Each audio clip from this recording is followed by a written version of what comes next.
رات آدھی سے زیادہ گزر چکی تھی۔ اندھیرے کے سبب سڑک پر سکون طاری تھا۔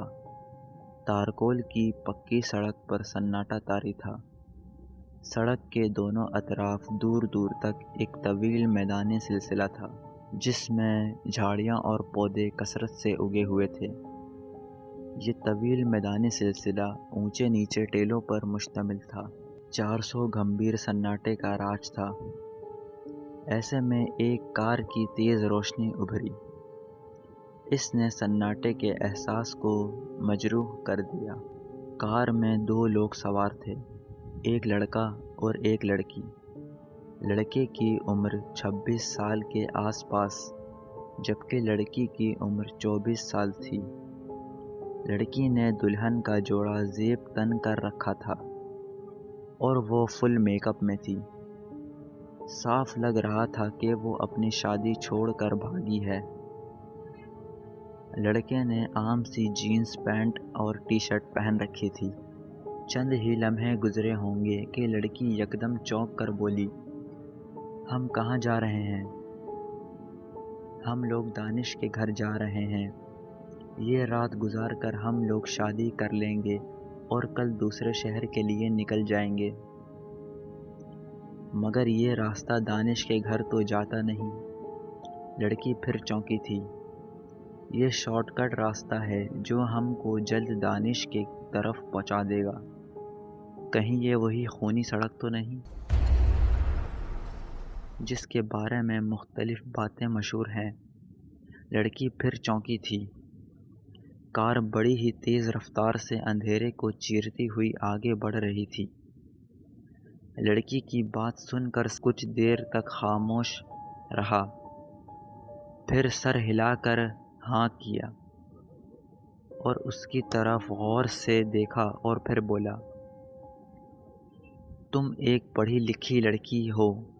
آج کے دور میں یہ باتیں، اس سڑک کے متعلق جو بھی باتیں ہیں وہ جھوٹ تو نہیں ہو سکتی۔ لڑکی کے جملے اس کے منہ میں رہ گئے۔ اس کے حلق سے چیخ نکلی۔ ایک زوردار دھماکہ ہوا جو اس نے سنا۔ ساتھ ہی کار کا توازن بگڑ گیا۔ کار کے بونٹ سے کوئی چیز ٹکرائی۔ لڑکے نے صاف دیکھا تھا، وہ نہ جانے کیا چیز تھی جس کی چمکتی سرخ آنکھیں تھیں، جس کی ایک ہی جھلک اس کو نظر آئی تھی۔ کار لہراتی ہوئی دائیں طرف والے میدانی حصے میں اتر گئی۔ گاڑی تھوڑی ہی دور چلی ہوگی کہ کسی چیز سے ٹکرا کر رک گئی اور لڑکے کا سر کار کے اسٹیئرنگ سے ٹکرایا۔ سر پر لگنے والی چوٹ بہت زیادہ تھی جس سے وہ فوراً ہی بے سدھ ہو گیا۔ لڑکی نے چیختے ہوئے لڑکے کو ہلایا لیکن اس نے کوئی حرکت نہیں کی۔ وہ بے ہوش ہو چکا تھا۔ باہر بالکل سناٹا تھا۔ کار میں لڑکا بے ہوش پڑا تھا اور لڑکی اکیلی تھی۔ دل میں عجیب عجیب خیالات آنے لگے تھے۔ اس سڑک سے جڑے تمام پراسرار واقعات اس کے دل و دماغ میں گھومنے لگے۔ اگر اس کو پتہ ہوتا کہ لڑکا اس سڑک سے کار گزارے گا تو وہ کبھی بھی اس سڑک سے اس کو جانے نہ دیتی، لیکن اب کیا ہو سکتا تھا؟ کچھ تو کرنا تھا۔ چنانچہ لڑکی ڈرتے ڈرتے کار سے اتری۔ اس نے دیکھا کہ کار کے بونٹ پر بہت سا خون پڑا ہے۔ ہو سکتا تھا یہ اسی چیز کا خون ہو جو چیز کار کے بونٹ سے ٹکرائی تھی۔ وہ اور آگے بڑھی۔ یہ دیکھ کر وہ چونک گئی کہ کار ایک بہت طویل مجسمے سے ٹکرا کر رکی ہے۔ اس نے غور سے اس مجسمے کو دیکھا۔ دوسرے پل وہ چونک گئی۔ یہ پتھر کا عجیب سا مجسمہ تھا۔ لڑکی کو سمجھ ہی نہ آیا کہ کس طرح کا مجسمہ ہے۔ اندھیرے کے سبب اس کے خد و خال ٹھیک طرح سے واضح نہیں تھے۔ بس اتنا ہوا، اس کو خوف کی ایک لہر اپنے اندر دوڑتی محسوس ہو رہی تھی کہ اچانک اس کے کندھے پر کسی نے ہاتھ رکھا۔ ہاتھ کے رکھتے ہی بری طرح سے اچھل پڑی اور اس کے حلق سے چیخ نکل گئی۔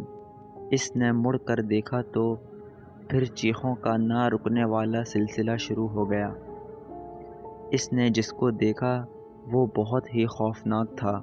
اس کی لال سرخ آنکھیں تھیں جن میں وحشت دیکھ کر وہ کانپ کر رہ گئی۔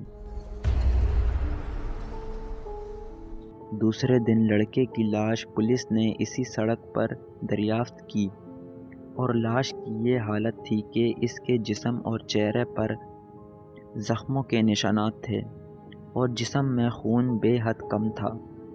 یوں لگتا تھا کہ کسی درندے نے بڑی ہی بے دردی سے لڑکے کا خون پیا ہے۔ پولیس رپورٹ کے مطابق لڑکا گزشتہ رات شہر کے ایک باعزت بزنس مین کی لڑکی کو اسی کی شادی سے لے بھاگا تھا۔ اب پولیس کو اس کی لاش ملی تھی۔ لڑکی کا کوئی پتہ نہ تھا۔